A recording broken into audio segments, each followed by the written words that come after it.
دەستپێکێ کەسایەتە شەید بێریتان گولناز کاراتاشدا هەموو شەیدên دوز azadiya Kurdistanê bi minnetdarî bibîrtînim û rêhevalên şehîd bêrîtan şûbdarên şehîd bêrîtan yê ku di roja ma îro de li hemberî dagirkeriya li ser Kurdistanê li hemberî xeta îxanetê ya ku di Kurdistanê de tê kûrkirin li ber xwe didin wana ji dil û can silav dikim hezkirinê xwe pêşkêş dikim em dizanin eger îro weke xeta azadiya jina Kurd em behs dikin parastina jina Kurd û civaka Kurd em behs dikin ev xeta bêrîtan e ku heta roja ma îro em hatînê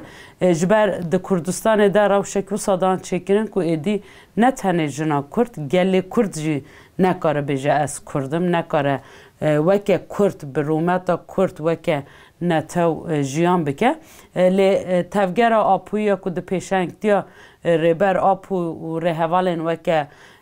Egîdan weke Sarayan weke Xeyriyan weke Kemalan de giha heta lûtkeya ku li hemberî îxanetê li hemberî dagirkeriya xaka Kurdistanê kesayetek wek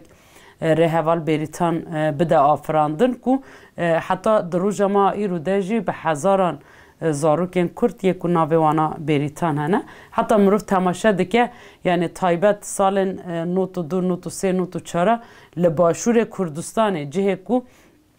îxanetê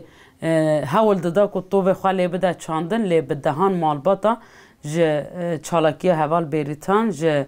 kesayeta heval bêrîtan ji helwesta heval bêrîtan bi bandor bûn û navê bêrîtanan li zarokê xwe kirin û îro em dibînin gelek ji wan bêrîtana belkî fermandarên pêşeng yê ku şerê îro di roja ma îro de li hemberî dagirkerî û îxanetê tê meşandine ji bo wê çendê hanî bêrîtan tenê ne weke kesayetekê weke xetekê di nava gelê Kurd de hat dîtin û heta rêbera Pugut yani bêrîtan ji bo me xete û em ê li ser wê xetê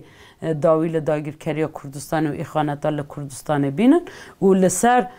çalakiya heval bêrîtan li ser kesayeta heval bêrîtan helwesta heval bêrîtan me dît ku tevgera jin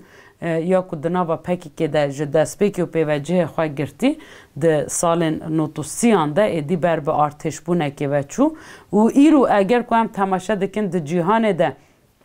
tekuşîna jinên Kurd weke nimuneyî tê nîşandan eger ku em dibînin ku cîhan êdî di kesayeta şûreşa Rojava de gotin jinên bede û zilamên herî qirêj binxistin ku bi duruşma jin jiyan azadî îro li cîhanê jinên Kurd pêşengtiya azadiyê dikin mirov dikare bêje ev xeta parastinê ya ku li ser xeta heval bêrîtan hatiye avakirin ji ber wek dibe yani her lehengiyekê her çalakiyekê bi xwe re xetekê dide avakirin ku rastî mirov di nava tevgera azadiya Kurd de di nava tevgera azadiya jina Kurd de vêna bi awayekê eşkereyî dibîne yani her helwestek ya li hemberî dagirkeriyê her helwestek ya li hemberî xiyanetê her çalakiyek ya li hemberî gevneşûpiyên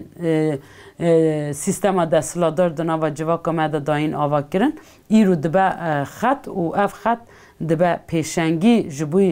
azadiya jinan azadiya civakê ku eger roja îro wek jinên Kurd em xwedî artêşin em xwedî pergalin em xwedî bîrdûzîne mirov dikare bêje lingekî vê herî bingehîn jî bîr û rayê ku heval bêrîtan daye avakirin hêza tekuşînê ya ku heval bêrîtan daye avakirin rast e demê mirov temaşe dike yan wan sala dixwîne mirov dibîne ku çiqa tevgera apûya Kurd li ser fikrekê sosyalizm li ser fikrekê azadî û demokratîk bûnê jî pêş ketibe lê em dizanin di nava civakekê fewdal de pêş ket û şikandina sinûrên fewdaltiyê ew çendê hêsanî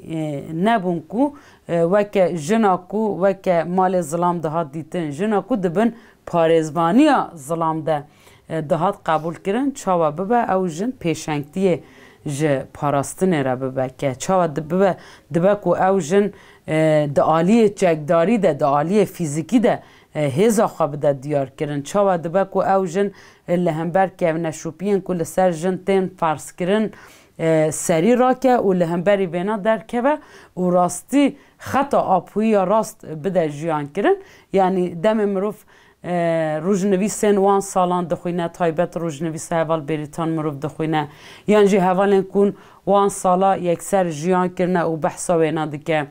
تایبت دوی به بونه رهوال خلیل داغجی به منتداری به بیرتینم کو شاه اثرک وکی فیلم بریتان ده جیانا مده دا آوا کرن ده دیروکا گل کرده دا چیکرن کو یعنی تکوشینا هوال بریتان دایی تکوشینا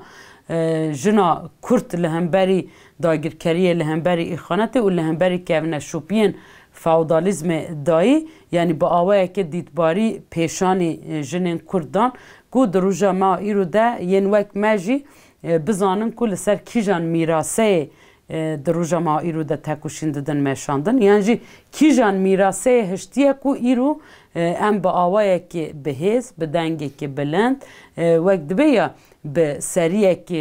بلند ام تکوشین آزادی هم یا جن هم یا جوا که بدن مشاندن جبوی و چنده ام وک جنین کرد و حتی مروف دکاره بجه وک همو جنین آزادی خواست منتدار رهوالن وک هوال بریتانن کو بونا خط جبوی تکوشین ما ویرو جی ام دبینن لسر و خطه چاوه تکوشین اکده مشاندن جبر دروجا ما ایرو ده جی روشا لسر کردستان پولیتیکاین کو لسر گلی کرد لسر جواکا کرد ده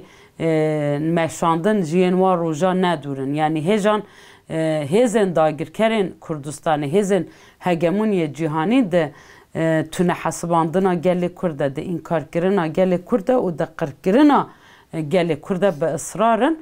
لی ام دبینن کو شروانن رهوال بریتان ایرو فرماندارن پیشنگ یه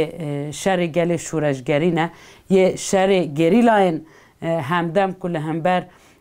همو جوره تکنیکا هزن داگر کر تکوشین ده لبر خواده ده و دجمن تیک ده به اف جبوی ما وکه خطه که وک جنین کرد ام ده فرقا استا کو ام گهشتی ده نه حتی آستا که ام دکارن و آسته هین مازنتر بکن تشتا کو جماعت خواستن تشتا کو ام بکارن بدن بردوام کرن او کو خطا وانا دست بکری ام و خطه مازنتر بکن کو دروجا ما ایرو در آستی هم دبینن و بخوا سینور درباس کرن تکوشینا به هزاران لهنگ سینور درباس کرن لهم بکارن لسر و خطه چوا پیشروجه که آزاد پیشروجه که سربلند پیشاروجه که گلی کرد جنا کرد جی وکه کسایت وکه اراده بیناس کرن که ام بکارن دناوا جواکن هیده ببین پیشنگن لهمبری سیستما دستلاتدار لهمبری سیستما زایند پرست یا که ایرو دولت وکه آموره که دست خود بکارتینه و بوینا لجواکه ده ام دبینن دروجا ما ایرو ده جنین کرد پیشنگتیا و تکوشین آزادی گلا دکن کو افجی میراث که خط بریتانانه جبوی ما هیلاین و ام بوینا سربلند و کیف خوشن کو ام لسر به خطه نه دعالیه دندجی بارگرانی هری مازن دکول سر ملی ما کو ام بکارم به خطه مازنتر بکن به خطه بگینن سرکفتنه به خطه چیه به تمامی برینا دامار ایخانت یک و دروجا ما ایرو دجی پیشنگتیا داگن کرک کردستان دکه و ته کردستان داگر دکه سرکفتنا ما یا به خطه چیه میسوگر کرنا آزادیا ریبر آپو و کردستانک آزاد ده وک جن وک کرد وک ناسنامه ام بکارن جیان بکن لی تکوشینا گل کرد روش بروش خواه مازن دکه خواه بهز دکه و تایبت تکوشینا جنا کرجی مروف دبینه دناوا و مازن بونه و بهزبونا تکوشینا گل کرده یعنی ده آسته که هری پیشنگ ده تکوشین ده مشاندن اف جی تکوشینه که که مروف بیجه لایق رهوال بریتانا کل سر خطوات مشاندن